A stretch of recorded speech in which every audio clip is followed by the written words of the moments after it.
Chapter 11. On the Road. Night.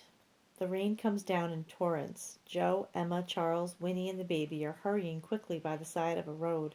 Their heads are bowed against the stinging rain. Charles to Joe. Do you know where you're going? We've been walking a long time. What if that white man lied to you? What if this is some kind of trick? Tell me again what Mr. Henry say. Joe. He say to walk along the big road until we hear an owl hoot 3 times. Charles. How are we going to hear an owl hoot the way this rain is coming down? We should go back now before Mistress finds out we gone. If we go back now, she'll never know what we tried to do. Joe. What about your papa? He knows. If he ain't told Mistress already, he'll tell her daybreak. We got no choice. We got to keep going. Charles. I wish I hadn't let you talk me into this. Joe.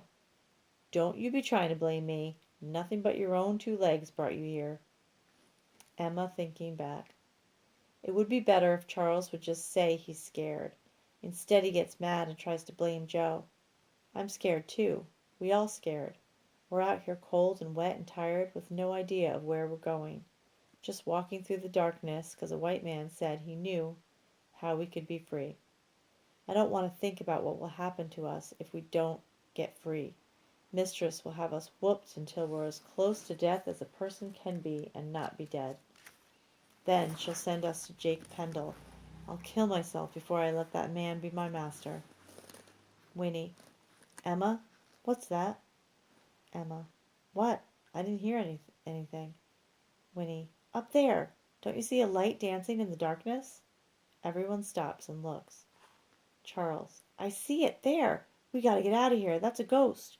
Who else would be out on a night like this except a ghost and a bunch of fools like us? Joe. It might be the patrollers. Quick. We gotta hide in the woods. Quick. Joe, Emma, Charles, and Winnie, holding her baby tightly to her chest, hurry off the road and into the trees. They watch anxiously as the light comes closer and closer. Joe is the first to recognize that the light is a lantern hanging from the side of a wagon, and the hunched figure driving it. He hurries out of the woods and onto the road. Mr. Henry! Mr. Henry! The wagon stops. Is that you, Joe? Yes, sir, it's me. Mr. Henry. You must want to be free awful bad to come out on a night like this.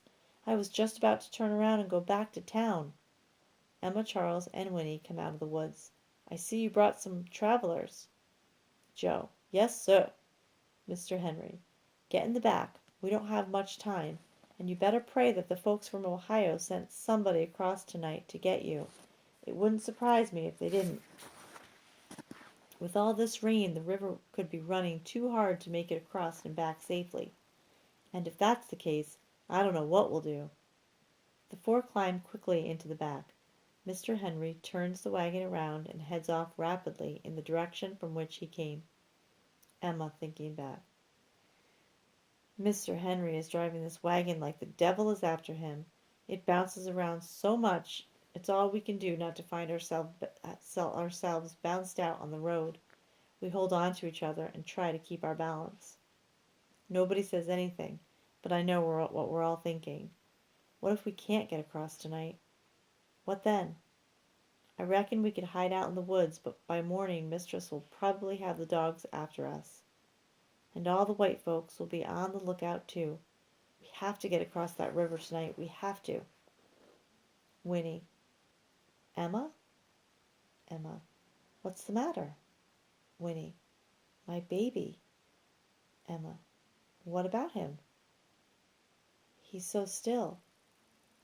Emma takes the baby from Winnie's arms. She puts her ear to the baby's chest, and tears come into her eyes.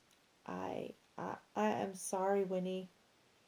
Winnie starts crying. No, Emma, no, not my baby. Takes the baby from Emma and begins rocking it in her arms. Not my baby.